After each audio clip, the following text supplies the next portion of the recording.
कृष्णदास जी का स्वभाव ऐसा था कि उनके नेत्रों को जो भा जाए तो वो ये नहीं सोचते थे कि ये मुझे भाया है, वो सोचते थे मेरे लाल जी को भा गया है। उनके कानों को कुछ भा जाए स्वर, वो ये नहीं विचार करते थे कि कितना अच्छा है, मुझे बहुत अच्छा लगा, नहीं, मेरे ठाकुर जी को भाया है।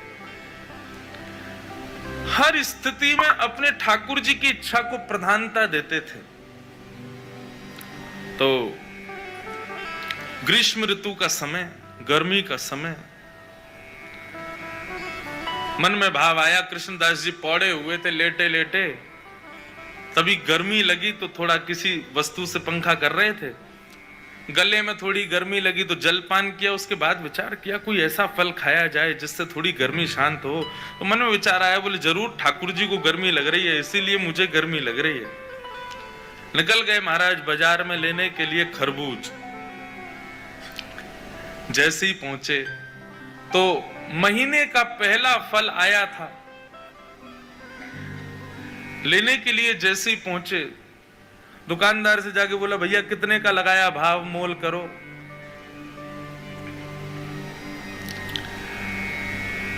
दुकानदार ने जो भी भाव था उसका 1 रुपया 2 रुपया बताया, बोले इतने का है, लो। यहां कृष्णदास जी खरीदने लगे, इतने में ही राजा के सैनिक आ गए। सैनिकों ने आकर कहा, बोले नहीं, महीने का पहला फल है, पहले राजा की सेवा में जाएगा, बाद में किसी मंदिर मठ में जाएगा। कृष्णदास जी बोले यहां तो हमारे लाल जी की नाक कट जाएगी अगर ये फल राजा के यहां गया तो। महीने का पहला फल है, ठाकुर जी की सेवा में जाना चाहिए। अब इनको प्रवचन क्या सुनाऊं मैं, ये राजा के यहां रहने वाले लोग, इनमें बुद्धि विवेक तो होता नहीं है, केवल तनख्वाह के लिए राजा की जय जयकार करते हैं। हमारे यहाँ तनख्वाह थोड़ी देते हैं ठाकुर जी, हम तो फिर भी जय जयकार करते हैं। ये राजा के लोग, इसको क्या समझाऊं मैं। कृष्णदास जी उनको समझाते तो बात बिगड़ जाती। कृष्णदास जी ने बोला भैया देखो, पहले हम आए तो हमको देना चाहिए। दुकानदार बोला पहले आप आए हो, लेकिन अगर इनको नहीं दिया तो ये दंड दे सकते हैं मुझे, राजा के लोग हैं, मैं तो इन्हीं को दूंगा। कृष्णदास जी बोले अगर हम तुमको दुगना रुपया दें तो, 1-2 रुपए की चीज की अगर हम 5 रुपए दें तो भी नहीं दोगे। तो उसका मन थोड़ा लोभ में आ गया। उसने कहा भैया देखो, आप भले ही राजा के यहाँ से, लेकिन राजा सबका भला चाहता है ना, अगर इनकी वजह से मेरे घर की रोटी बढ़िया आ जाए तो फिर मैं इन्हीं को दे देता हूं, ये 4 रुपया दे रहे हैं। राजा के सैनिकों ने कहा हम पे कोई कमी है क्या, हम 10 रुपया देंगे, लाओ अब हमको दो।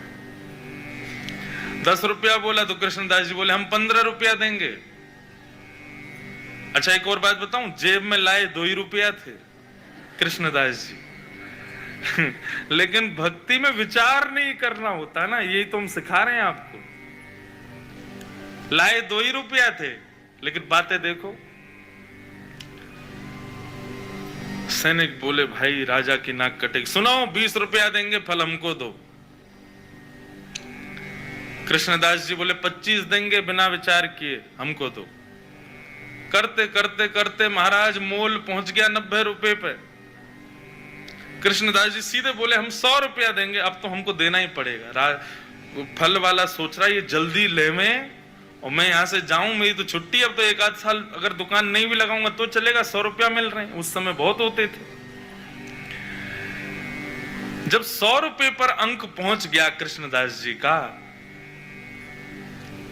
सैनिकों ने बोला कि भाई देखो, हम भले ही मोल भाव तो लगा रहे हैं, अपने राजा की नाक बचाने के लिए रुपया बढ़ाते तो चले गए, लेकिन अगर राजा ने पूछा कि फल कितने का आया और हमने कहा 100 रुपए का, तो राजा तलवार निकाल के सर धर से अलग कर देगा।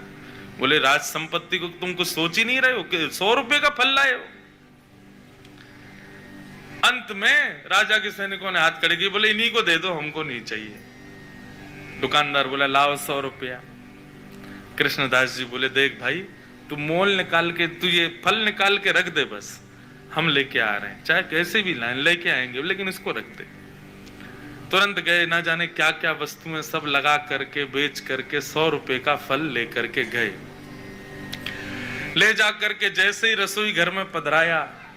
अच्छा हमारे यहाँ वृंदावन में बंधुओं आज भी एक नियम है, बहुत सावधानी से सुनना। ठाकुर जी के 12-1 बजे मंदिर बंद हो जाते हैं। हम लोगों को ऐसी विचारधारा है कि ठाकुर जी शयन कर रहे हैं, लेकिन नहीं, ये वृंदावन में दोपहर में मंदिर बंद होने का रहस्य शयन करना। ठाकुर जी शयन में नहीं जाते, हमारी आपकी तरह नहीं रोटी खा के पड़ गए। ठाकुर जी गौचारण के लिए जाते हैं उस समय। तो कभी भी आज के बाद वृंदावन में ये हो कि भाई 12 बज गए 1 बजे, तो किसी से ये नहीं कहना ठाकुर जी शयन कर गए। कई लोगों को मैंने देखा 1 बजे मंदिर पर, अब तो बिहारी जी के शयन हो गए। नहीं, शयन रात्रि में होता है। दोपहर में तो ठाकुर जी वनचारण के लिए जाते हैं, वन में गए, गौचारण करने गए। और उसका प्रत्यक्ष प्रमाण ये है कि जब ठाकुर जी का उत्थापन होता है 4 बजे के आसपास मंदिर खुलते हैं, तब ठाकुर जी का फलों का भोग लगाया जाता है। क्यों? इस भाव से कि ठाकुर जी वन में हैं और भिलनियां भोग लगा रही हैं। वन में कोई पके हुए पदार्थ तो मिलेंगे नहीं, तो इसलिए फल का भोग लगाते हैं। तो आज के बाद कभी भी दोपहर में ठाकुर जी का जब मंदिर बंद हो, तो उस समय भाव क्या है कि ठाकुर जी इस समय वन चारण में, यमुना के तट पर घूमने गए, बांडीर वन गए, गैया चरावे नंद बाबा की। इसीलिए कई जगह आपने देखा, देखो सेवा के भी बड़े भाव हैं। श्रीनाथ जी की सेवा, हम छोटे ठाकुर जी की सेवा करते हैं श्रीनाथ जी की। श्रीनाथ जी की सेवा में गैया और ये बच्चिया, ठाकुर जी के खिलौने, ये पूरे दिन ठाकुर जी के सामने नहीं रखते। ये केवल तब रखते हैं जब ठाकुर जी का राजभोग हो जाता है। सब लोग इधर देखो, इधर देखो, यहाँ देखो, कथा सुनो। देखो समय 3 ही दिन है आपके पास और मेरे पास भी। कोई कितनों चिल्लावे, आवे जावे, कूद पड़े आपके ऊपर, आप अपनी दृष्टि यहां से मत हटाना। दृष्टि और कान ये दोनों बस यहीं रखना। तो हमारे यहाँ नियम है ब्रज में कि ठाकुर जी के आगे गैया, ठाकुर जी के आगे खिलौने, ठाकुर जी की लकुट वगैरह, ये सब राजभोग के बाद दराई जाती है। क्यों? कि अब ठाकुर जी तैयार हो गए वन में जाने के लिए। तो आज भी नियम से सेवा वैसी चलती है। पूरे दिन गैया आदि नहीं रखते ठाकुर जी के आगे। और फिर हर मंदिर की व्यवस्थाएं अलग हैं। राधा रमन जी की अलग है, राधा वल्लभ जी की अलग है, बिहारी जी की अलग है, श्रीनाथ जी की अलग है, गोविंद देव जी की अलग है। पर सब जगह भाव यही है कि दोपहर में ठाकुर जी गौचारण के लिए जाते हैं। तो कृष्णदास जी दोपहर में फल ले आए, रसोई घर में लाके फल रख दिया। रसोईया जी को बता दिया जाके, बोले हमने जो है वहां रसोई घर में फल रखा है, अभी उत्थापन में ठाकुर जी को खरबूज का ही भोग लगाना।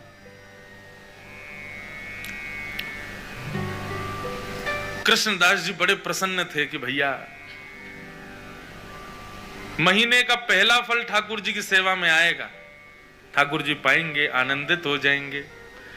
रसोईया स्नान ध्यान करके जैसे ही रसोई घर में गए, पूरी रसोई खोज ली, लेकिन महाराज फल नहीं मिला। कोई ले गया उसको वहां से।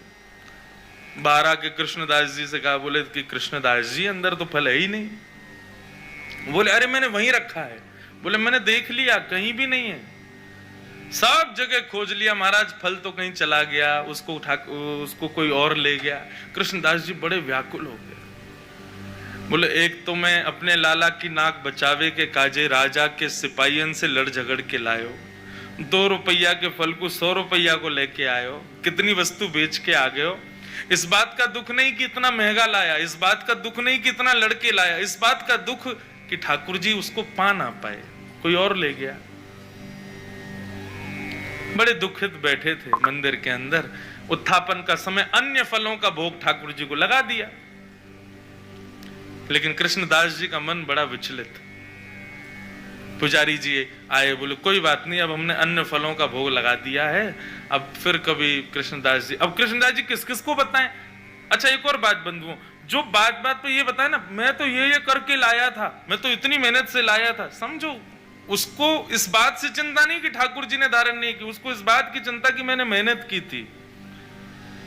कृष्णदास जी को ये चिंता ही नहीं थी कि मैंने कितना श्रम किया, उनको ये चिंता थी ठाकुर जी ने पाया नहीं। रोते रहे, सब समझाते रहे कृष्णदास जी को।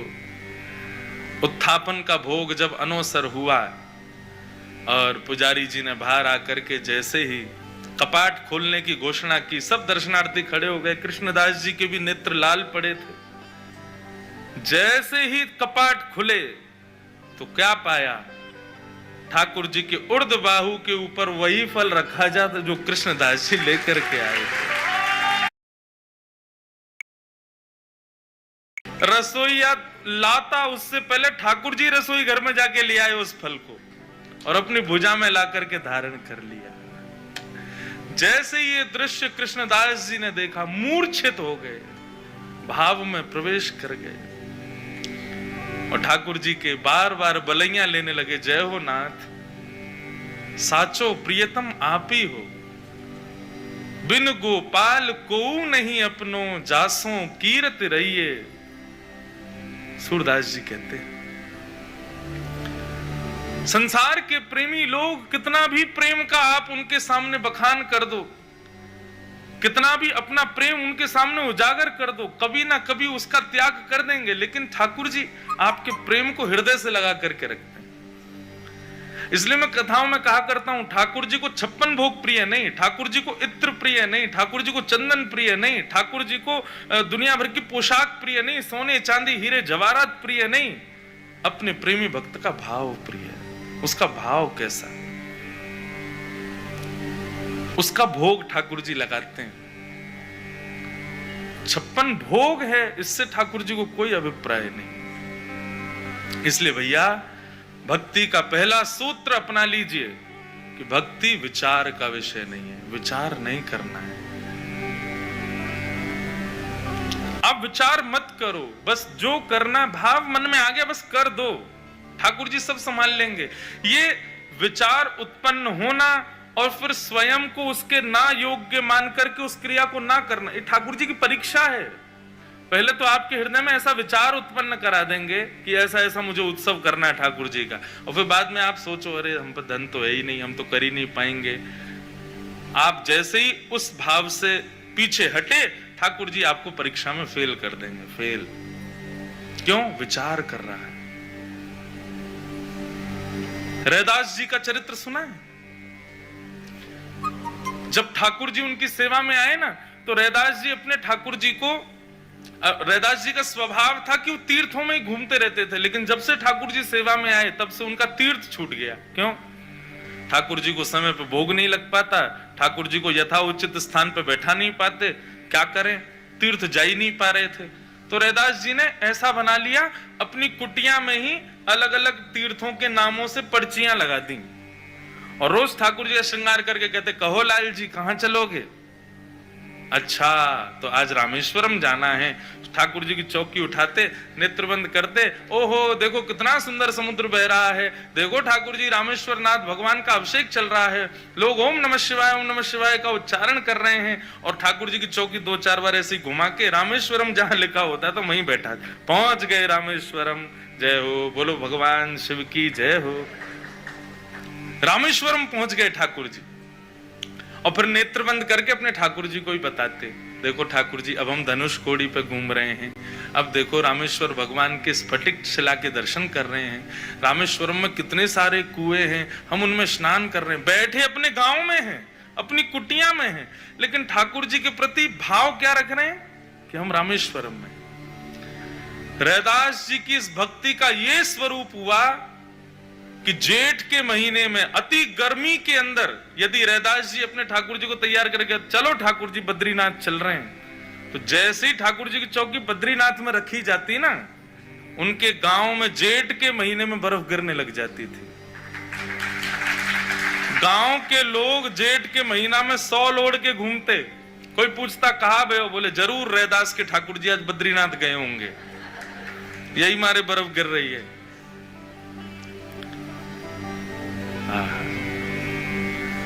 तो पहला सूत्र क्या है भक्ति का? विचार नहीं करना है। ठाकुर जी की सेवा है, ठाकुर जी का कोई सेवा प्रकल्प है, ठाकुर जी की सेवा में कोई वस्तु पधरानी है, उस पर विचार मत करो। बस जो प्रिय है ठाकुर जी को तुरंत ठाकुर जी को अर्पण करो।